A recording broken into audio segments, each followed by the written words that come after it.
Hi guys, welcome to Out of DevOps. Today we're going to talk about the sprint review. What is the sprint review? And this is the last episode of the course that we have done in the previous weeks about Scrum on the channel. So if you're new, you can and you missed the previous episode, you can check the link up here or down in the description. There is the link to the playlist.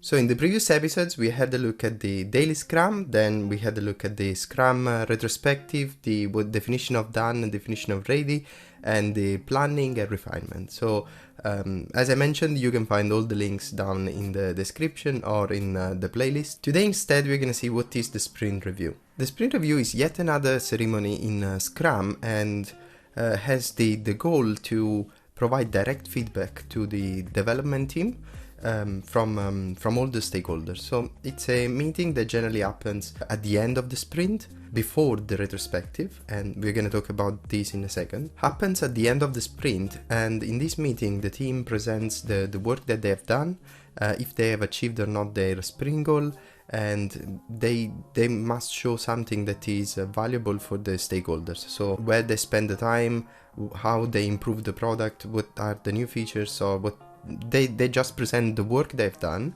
and they collect the feedback from all the stakeholders. As I mentioned in one of the previous episodes, stakeholders are everyone that is involved with the product and with the team, with the work that the team does. So it can be another team, can be an actual customer, an internal customer, an external customer, people from management. So everyone that is involved with the product and with what the team produces can be in that meeting, and they all can give a feedback to the team, so that the team can work on the next iteration, trying to understand what are the requirements, what if they miss the goal, if they miss something important with regards to the product itself. So sometimes can have a negative impact. It mainly depends on the culture of the company and how they're used to provide feedback. Some people are quite direct, some others are way more soft, but it's still important that the team understands the value behind this feedback and don't take things personally. As a Scrum Master, it's very important that you communicate to the team that everything that is said in that meeting is related to the product and to the tasks that they were working on, and not directly to the individuals. This is essential because people can focus on the problem and not be affected by the comments or by the feedback that they receive. So we say that the review happens at the end of the sprint. Obviously it needs to happen at the end of the sprint because we need to present what we have done during the sprint, so it's one of the last things before the retrospective.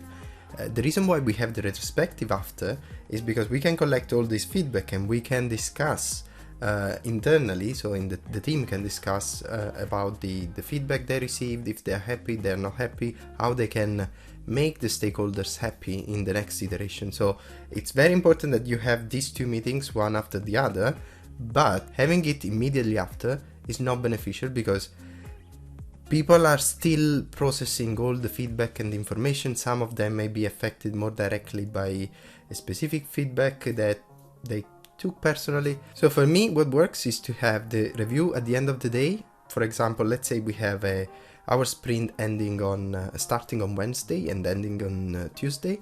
I would probably try to have the review at the end of Tuesday, and the day after have a sprint retrospective with the team, maybe with a nice breakfast, couple of hours spent with the team discussing the feedback received during the review, and also trying to figure out a strategy for avoiding mistakes or improving on based on the feedback we received. So this is another fundamental ceremony.